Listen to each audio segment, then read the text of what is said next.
Sa video na ito, dadalhin ko kayo sa isang nakakakilabot na kwento ng isang estudyante na nagpaiwan sa dormitoryo tuwing Christmas break. Sa tahimik na paligid, may narinig siyang kakaibang tunog na nagdala sa kanya sa isang lumang bahagi ng dorm na puno ng misteryo at panganib.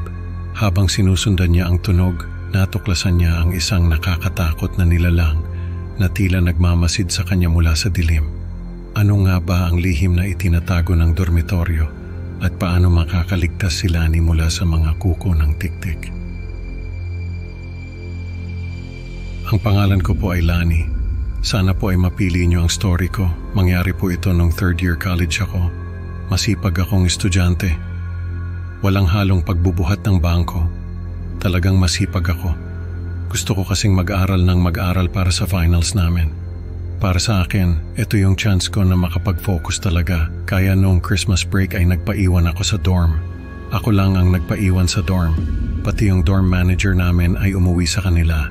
Para bang ghost town yung buong lugar, tahimik at walang tao. Nakakapanibago at medyo nakakatakot din. Yung dorm namin ay nasa loob ng campus. Kaya safe lang naman ako kahit mag-isa lang ako. May mga guard naman na nagbabantay sa gate. Noong unang gabi ko sa dorm, nag-aaral ako sa kwarto. Tapos naisipan kong lumabas para bumili ng snacks sa convenience store. Habang naglalakad ako sa corridor, may narinig akong tunog. Para siyang tunog ng kampana na maliit na mabilis. Parang ganito, ikikikik. Nagtaka ako kung saan galing yung tunog. Sinundan ko siya. Habang papalapit ako, ay palakas ng palakas yung tunog. Hanggang sa napansin ko na sa dulo ng corridor, sa may hagdanan, ay doon nanggagaling yung tunog. Nagtaka ako kasi sa baba nun ay yung lumang dorm complex. Hindi na ginagamit yung part na yun ng dorm. May mga kwarto pa rin doon pero hindi na pinapaupahan. Minsan, kapag may mga bisita yung school, dun sila pinapatuloy. Pero kapag regular na pasukan, ay walang tao doon. Bumaba ako sa hagdanan. Hinahanap ko kung saan galing yung tunog. Hanggang sa biglang nawalan ng kuryente. Buti na lang at may flashlight yung cellphone ko. Ginamit ko yung flashlight para makakita. Naglakad ako, nilibot ko yung lumang dorm complex. Hanggang sa nakita ko yung isang hagdanan na pababa. Nagtaka ako kasi hindi ko alam na may basement yung dorm. Bumaba ako sa hagdanan at nagulat ako sa nakita ko. May isang lumang guardhouse doon. Para bang bigla akong napunta sa ibang mundo, yung tipong hindi mo inaasahan na meron sa ilalim ng dorm. Lumapit ako doon sa guardhouse. Wala naman tao pero may mga lumang Christmas decoration. May mga Christmas lights na nakasabit sa dingding. Tapos sa may waiting area, may malaking mural na nakapinta sa dingding. Yung mural ay ng isang nilalang na may malalaking pakpak. Tapos sa ilalim niya ay may mahabang tula na nakasulat. Hindi ko na matandaan yung buong tula, pero ang sinasabi noon ay may nilalang na tinatawag na tiktik, ang bumabalik sa pinakamalamig na gabi ng taon. Parang may babala talaga. Yung tipong kinikilabutan ka habang binabasa mo. Nakakain na ito ng maraming estudyante at dapat ay maging alerto ang mga guwardiya sa pagbabalik nito. Habang binabasa ko yung tula ay napansin ko na lumalamig yung paligid. Tapos narinig ko na naman yung tunog na ikikikik. Napalingon ako sa paligid, naghahanap ako kung saan nanggagaling yung tunog. Doon ko lang napansin na yung mga Christmas lights ay kumikislap. Tapos yung pagkislap nila ay parang pattern. Naalala ko yung nabasa ko tungkol sa Morse code. Sinubukan kong basahin yung pattern ng mga ilaw. Ang sabi nila ay, takbo, takbo, takbo. Nataranta ako. Hindi ko alam kung anong gagawin. Tapos nakita ko yung multo. Isang lalaking nakasuot ng lumang uniforme ng guwardiya. Nakatingin siya sa akin tapos parang may lungkot sa mga mata niya. Sabi niya, takbo, takbo, takbo. Para bang nagmamadali at takot na takot din siya. Naglakad siya papalapit sa akin. Sabi niya, takbo na, takbo na, takbo na. Maraming estudyante na ang hindi nakabalik dahil sa katulad mo na mahilig makialam.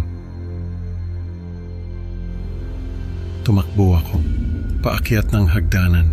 Balak ko na sanang umalis ng dorm. Pero bago pa ako makarating sa kwarto ko, ay narinig ko na naman yung tunog na ikikikik. Paglingon ko, may nilalang na nakasabit sa kisame. Malalaki yung pakpak niya. Parang pakpak ng paniki pero mas malaki at mas nakakatakot. Tapos yung mga kuko niya ay mahahaba, parang kayang-kaya kang sugatan sa isang iglap. Tumalon siya papunta sa akin.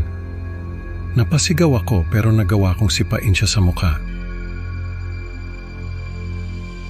Tumakbo ako papunta sa dorm kitchen. Kumuha ako ng asin at bawang.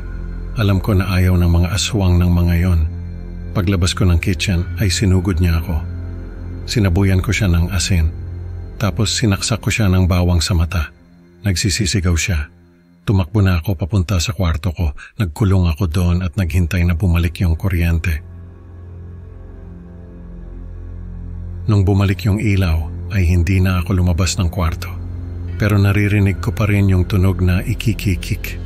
Lumipas yung mga araw. Hindi ako lumabas ng kwarto. Nagtiis ako sa mga baon kong pagkain. Hindi ako mapakali kasi naririnig ko pa rin yung tunog. Pagbalik ng mga kaklase ko ay saka lang ako nagkaroon ng lakas ng loob na lumabas. Naging tahimik na yung tunog pero kahit na hindi ko na siya naririnig, ay sa tuwing matutulog ako ay naririnig ko pa rin siya. Parang nasa utak ko na siya. Ilang buwan din na halos hindi ako makatulog. Nagkaroon ako ng trauma. Kapag nakakakita ako ng kampana, ay natatakot ako. Parang naaalala ko lahat ng nangyari, yung takot na parang hindi na mawawala. Kahit yung simpleng tunog ng kampana, para bang bumabalik lahat ng alaala. Nung makapagtapos ako sa college, ay may bagong estudyante na lumipat sa kwarto ko. Sabi niya sa akin, may naririnig daw siyang tunog ng kampana tuwing gabi. Doon ko lang nalaman na kahit pala ilang taon na ang lumipas ay patuloy pa rin ang pagmamasid ng tik-tik na yon sa paaralan namin. Parang hindi na siya aalis, laging nandyan lang, naghihintay ng susunod na biktima. Sa kwentong ito, natutunan natin na ang pagiging mausisa ay may kaakibat na panganib, lalo na kung ang misteryo ay nagtatago ng nakakatakot na nilalang tulad ng tik-tik. Maraming salamat sa pakikinig sa Creepy Pinoy Stories. Huwag kalimutang i-like at i-subscribe para sa mas marami pang nakakakilabot na kwento. Excited na akong makita kayo sa susunod na upload. Hanggang sa muli, mag-ingat sa mga tunog na hindi mo inaasahan. Baka may nagmamasid na sa dilim.